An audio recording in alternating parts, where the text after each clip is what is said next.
আসসালামু আলাইকুম প্রিয় দর্শক, জানিয়ে দিব এখনকার আলোচিত সকল দেশীয় খবর। শুরুতেই জানিয়ে দেব সংবাদ শিরোনামগুলো। তারেক রহমানকে প্রকাশ্য আলোচনায় বসার আহ্বান জামায়াত আমিরের। বিএনপি জামাত জোটের কোনো দল না, একমাত্র ইসলামী আন্দোলনই ইসলামী আইনে দেশ চালাতে চায়, বলছেন পীর সাহেব চরমোনাই। বিএনপিকে ভোট দিলে দেশ ঋণ খেলাফি, সন্ত্রাসী ও মাস্তানদের হাতে চলে যাবে, বলছেন কর্নেল অলি আহমেদ। জানাবো শহীদ হাতি হত্যার বিচার চাওয়া কি অপরাধ, প্রশ্ন আসিফ মাহমুদের। এবং সর্বশেষ জানাবো ভোটের মাঠে রক্তের ছাপ বাড়ছে, সংঘর্ষ বাড়ছে, গণ আতঙ্ক। প্রিয় দর্শক, এতক্ষণ দেখছিলেন সংবাদ শিরোনামগুলো, এখন জানাবো বিস্তারিত খবর। তারেক রহমানকে প্রকাশ্য আলোচনায় বসার আহ্বান জামায়াত আমিরের। অবাধ সুষ্ঠু নির্বাচনের মাধ্যমে রাষ্ট্র ক্ষমতার বৈধতা আসে, এমন মন্তব্য করে বিএনপির ভারপ্রাপ্ত চেয়ারম্যান তারেক রহমানকে প্রকাশ্য রাজনৈতিক আলোচনায় বসার আহ্বান জানিয়েছেন জামায়াত ইসলামীর আমির ড শফিকুর রহমান। তিনি বলেছেন, ন্যায্যতা, জনগণের আস্থা ছাড়া কোনো নির্বাচনী ফলাফল জনগণের আস্থা অর্জন করতে পারে না। স্ট্যাটাসে তিনি চলমান রাজনৈতিক প্রেক্ষাপট, জুলাই বিপ্লব পরবর্তী বাস্তবতা এবং ভবিষ্যৎ শাসন ব্যবস্থার নৈতিক মানদণ্ড নিয়ে নিজের অবস্থান তুলে ধরেন। জামায়াত আমির বলেন, একটি অবাধ সুষ্ঠু নির্বাচনের মাধ্যমেই কেবল রাজনৈতিক বৈধতা প্রতিষ্ঠিত হয়। নির্বাচনের স্বচ্ছতা, গ্রহণযোগ্যতা না থাকলে কোনো সরকারি জনগণের পূর্ণ আস্থা অর্জন করতে পারে না। ন্যায্যতা, জনবিশ্বাস ছাড়া কোনো ফলেই মানুষের আস্থা অর্জন করতে পারে না। বিএনপি জামাত জোটের কোনো দল না, একমাত্র ইসলামী আন্দোলনই ইসলামী আইনে দেশ চালাতে চায়, বলছেন পীর সাহেব চরমোনাই। পীর সাহেব মুফতি সৈয়দ মোহাম্মদ রেজাউল করিম বলেন, এবার নির্বাচনে বিএনপি ও জামাতের সাথে জোটবদ্ধ হয়ে যারা নির্বাচন করছে তারা কেউ ইসলাম অনুযায়ী দেশ চালাতে চায় না। একমাত্র ইসলামী আন্দোলন বাংলাদেশ ইসলাম অনুযায়ী দেশ চালাবে। গত ৫৪ বছরে দেশে কেউ সাম্য, ন্যায় বিচার ও মানবিক মর্যাদা বাস্তবায়ন করতে পারেনি। কেবলমাত্র ইসলামী আইনই পারে সাম্য, ন্যায় বিচার ও মানবিক মর্যাদা বাস্তবায়ন করতে। যারা মুসলমান দাবি করেন তারা যদি ইসলামী আইন বাস্তবায়ন না করেন তবে আপনি মুসলমান হিসেবে দাবি করতে পারবেন না। পীর সাহেব আরও বলেন, ভালো নেতা চাই, ভালো নীতি চাই, এছাড়া জাতির মুক্তি নাই। তিনি ড রুস্তম আলী ফরাজির হাতে হাত পাখা প্রতীক তুলে দিয়ে বলেন, পিরোজপুর ৩ আসনে আমরা ভালো নীতির নেতা পেয়েছি।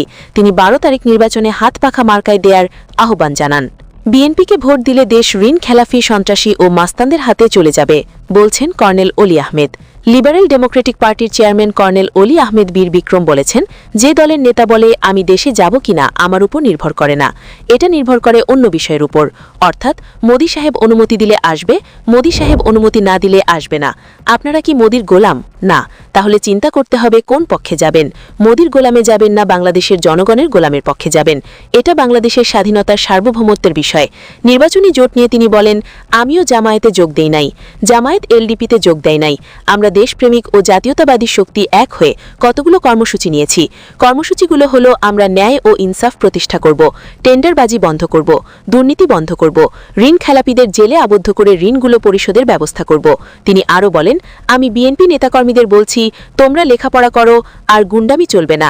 ড শফিকুর রহমানের সাথে বেয়াদবি করা চলবে না। বিএনপিকে ভোট দিলে ঋণ খেলাফি, সন্ত্রাসী মাস্তানদের হাতে চলে যাবে। কর্নেল অলি বলেন, বিএনপি ও আওয়ামী লীগকে জনগণ প্রত্যাখ্যান করেছে। তিনি তারেক রহমানকে উদ্দেশ্য করে বলেন, তিনি মোদির কথায় চলাফেরা করে। 11 দল ক্ষমতায় আসলে আমরা ন্যায়ের শাসন প্রতিষ্ঠা করব, ঋণ খেলাপিদেরকে গ্রেপ্তার করব। দেশটাকে বাঁচাতে যুবকদের এগিয়ে আসতে হবে। যারা ভারতের গোলামি করে তাদেরকে আর ভোট দিবে না। তিনি আরও বলেন, আমি ড শফিকুর রহমানকে অনুরোধ করব, ক্ষমতায় গেলে সরকারি কর্মকর্তা কর্মচারীদের বেতন বাড়াবেন, শিক্ষক ও বেকারদের কর্মসংস্থানের ব্যবস্থা করবেন। এখন জাতিকে সিদ্ধান্ত নিতে হবে, আপনারা কি দুর্নীতিবাজদের ভোট দিবেন নাকি ন্যায় ইনসাফের পক্ষে ভোট দিবেন। কর্নেল অলি আহমেদ বিকেলে কুমিল্লা চৌধুগ্রাম উপজেলার মিয়াবাজার উচ্চ বিদ্যালয়ের মাঝে জামায়াতে নির্বাচনী জনসভায় প্রধান অতিথির বক্তব্যে এসব কথা বলেন। শহীদ হাতি হত্যার বিচার চাওয়া কি অপরাধ, প্রশ্ন আসিফ মাহমুদের। ইনকলাব মঞ্চের সদস্যদের উপর পুলিশি হামলার ঘটনায় তীব্র প্রতিক্রিয়া জানিয়ে সামাজিক মাধ্যমে একটি স্ট্যাটাস দিয়েছেন জাতীয় নাগরিক পার্টির মুখপাত্র ও নির্বাচন পরিচালনা কমিটির চেয়ারম্যান আসিফ মাহমুদ সাজি ভুইয়া। তিনি এই ঘটনাকে নেক্কারজনক আখ্যা দিয়ে প্রশ্ন তুলেছেন, শহীদ শরীফ ওসমান বিন হাদি হত্যাকাণ্ডের বিচারের দাবিতে সংগঠিত সংগঠনটি কর্মসূচিতে পুলিশের হামলায় এর সদস্য সচিব আবদুল্লাহ আল জাবের গুলিবিদ্ধ হয়েছেন। এক ফেসবুক পোস্টে জানিয়েছেন ইনকলাব মঞ্চ, তাদের দাবি সংগঠনের নেত্রী জুম্মা ও শান্তাকে আঘাত করা হয়েছে। শহীদ শরীফ ওসমান হাদি হত্যাকাণ্ডের বিচারের দাবিতে বৃহস্পতিবার থেকে যমুনার সামনে অবস্থান করছে ইনকলাব মঞ্চের নেতারা। ভোটের মাঠে রক্তের ছাপ বাড়ছে, সংঘর্ষ বাড়ছে, গণ আতঙ্ক। জাতীয় সংসদ নির্বাচনের তফসিল ঘোষণার পর থেকে দেশের রাজনৈতিক অঙ্গনে উত্তাপ বাড়ছে। প্রচারণা শুরুর পর সে উত্তেজনা এখন সহিংসতায় রূপ নিয়েছে। জনসভা, গণসংযোগ কিংবা সাধারণ নির্বাচনী কর্মসূচি সবখানেই পাল্টাপাল্টি ধাওয়া, হামলা ও প্রাণহানির ঘটনা উদ্বেগজনক হারে বাড়ছে। গত 28 জুলাই শেরপুরে স্ত্রীবর্দিতে নির্বাচনী ইশতেহার পাঠ অনুষ্ঠানে চেয়ারে বসাকে কেন্দ্র করে বিএনপি নেতাকর্মীদের মধ্যে সংঘর্ষে জামায়াত ইসলামীর উপজেলা সেক্রেটারি মাওলানা রেজাউল করিম নিহত হন। একই দিন ফরিদপুরের ভাঙ্গা উপজেলায় বিএনপির দুই পক্ষের মধ্যে ঘণ্টাব্যাপী ধাওয়া পাল্টা ধাওয়া সংঘর্ষের ঘটনা ঘটে। এছাড়া গত মঙ্গলবার রাতে চট্টগ্রাম নগরীর খুলশী থানার আমবাগান এলাকায় বিএনপি ও জামাতের কর্মী সমর্থকদের মধ্যে সংঘর্ষ হয়।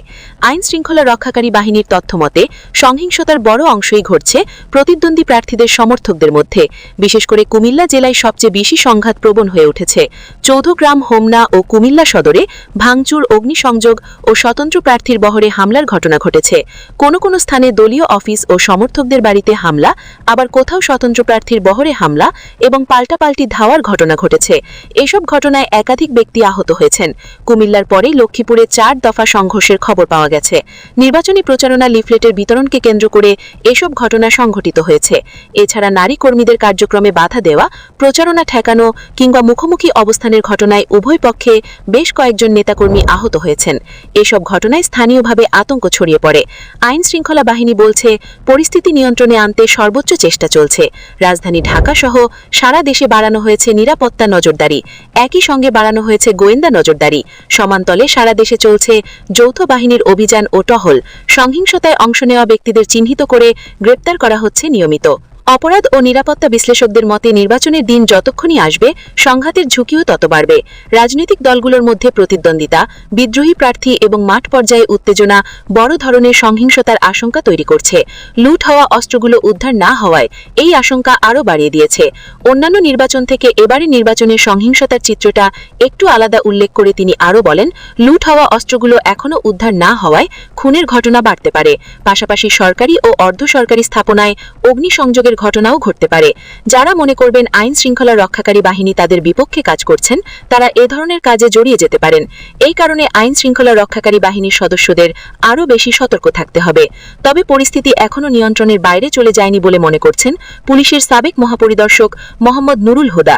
তার মতে রাজনৈতিক পরিস্থিতি বিবেচনায় এসব ঘটনা একেবারে অভাবনীয় নয়। গোয়েন্দা তথ্য ও আগাম খবর সংগ্রহের মাধ্যমেও পরিস্থিতি নিয়ন্ত্রণ করা সম্ভব। এখনও পর্যন্ত বড় কোনো বিপর্যয়ের ইঙ্গিত পাওয়া যায়নি। বড় কোনো বিপর্যয়ের ইঙ্গিত পেলে করণীয় কি জানতে চাইলে তিনি বলেন, আইন শৃঙ্খলা রক্ষাকারী বাহিনীকে আরও বেশি অ্যালার্ট রাখতে হবে এবং আগাম খবর প্রাপ্তির বিষয়টি নিশ্চিত করতে হবে। এটা খুবই জরুরি। এটা নিশ্চিত করতে পারলে আগে থেকে পরিস্থিতি নিয়ন্ত্রণ করা সম্ভব। এটা অসম্ভব নয়। আগেও এমন ঘটনা ঘটেছে এবং তা নিয়ন্ত্রণ করা সম্ভব হয়েছে। এখনও এটা সম্ভব। প্রিয় দর্শক, এই ছিল এখনকার গুরুত্বপূর্ণ নিউজ। আরও গুরুত্বপূর্ণ নিউজ নিয়ে ফিরছি কিছুক্ষণের মধ্যে। নিউজগুলো সবার আগে দেখার জন্য এই চ্যানেলটি সাবস্ক্রাইব করে আমাদের সাথে থাকুন। ধন্যবাদ।